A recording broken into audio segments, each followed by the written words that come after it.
Hey, welcome to my channel. Today I'm going to make an oatmeal cake. It has a broiled icing on top. My great-grandma made this cake, my grandma made it, my mom made it. So I'm going to make it for you today. Let's go ahead and get started. First step is to add 1 cup of old-fashioned oats and a half a cup of butter that I chopped up into 8 tablespoons into a bowl. Next, we're going to add 1 1/2 cups of boiling water to our oatmeal and butter.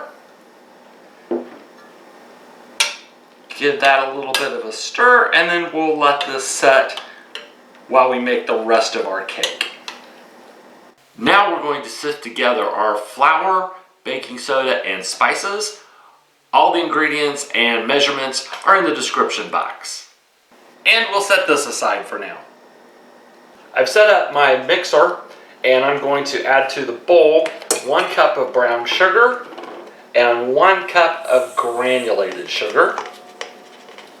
Then I'm going to add 1 teaspoon of vanilla and 2 whole eggs. And we're going to mix that up until they're well combined.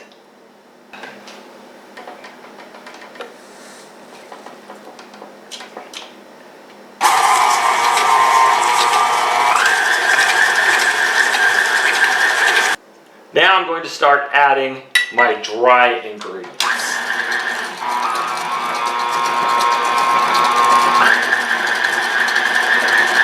And lastly, we're going to add in our oatmeal. Before we add this to our cake, we want to be sure that the oatmeal has absorbed all the water.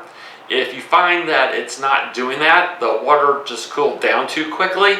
So you can pop it in the microwave for, say, 10-second intervals, stirring between each until it starts to absorb more of that liquid. And we also want to make sure that it's room temperature before we add it to our batter.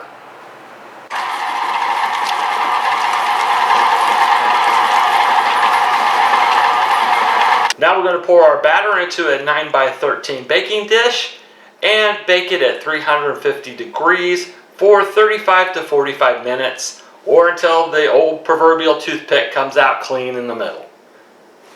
The cake just came out of the oven a few minutes ago, so we're ready to prepare our icing.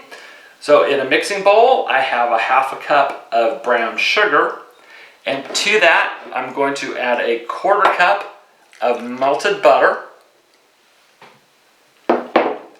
And we'll stir that up real good.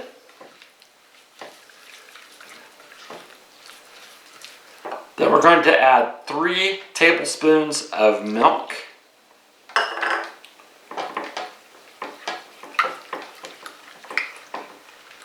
And then we're going to stir in 1 cup of coconut.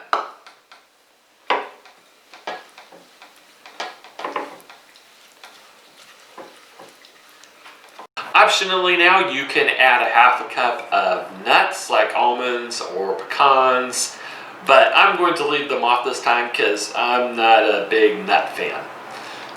Now I've preheated my broiler, and I'm going to spoon this icing over the top of my cake.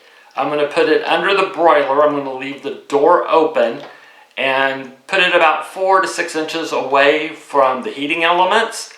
And we're just going to put it in there until it gets bubbly and our coconut gets a little bit brown. And here is our completed cake. Now be aware that this cake does not rise real high. It's not like a cake mix, so don't panic. It's still moist and full of brown sugar and butter. It's great. So I hope you'll give it a try. Thanks for watching today. Please subscribe to our channel, and don't forget to hit that notification button so you're alerted to our future uploads.